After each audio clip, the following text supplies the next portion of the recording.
சித்தன்குட்டியை சேர்ந்து பெட்டத்து மாரியம்மன் கோவில் திருவிழா 18 வருஷம் கழிச்சு இப்போ தாங்க சாப்பிட்றாங்க. சின்ன பிள்ளையா இருக்கும்போது பார்த்தது, ரொம்ப பெருசாக வளர்ந்துட்டேன், கல்யாணம் கூட ஆயிடுச்சு, இப்போ தான் சாப்பிட்டுருக்குறாங்க.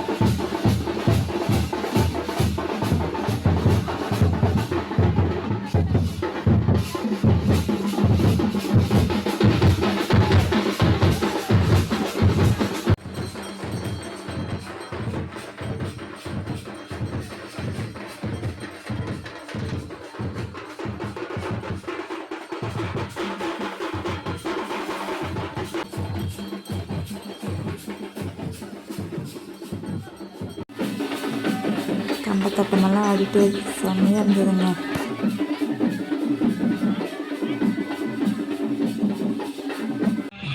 கம்பத்தை சுற்றியும் ட்ரம்ஸ் அடித்து டான்ஸ் ஆடினது பார்த்துருப்பீங்க. எங்கள் ஊரில் டீ டைமில் எல்லாம் வடகிரி வாட்டிக்கு கம்பத்தை சுற்றி டான்ஸ் ஆடினாங்க. விநாயகர் கோயிலிருந்து விளக்கு மாவு முளைப்பாரி எடுத்துகிட்டு போன டைமுங்க. அந்த இதோட நானும் ஊருக்கு கிளம்பிட்டு ஒரு ஃபங்க்ஷன் அட்டன் பண்ண வேண்டியதாக இருந்தது.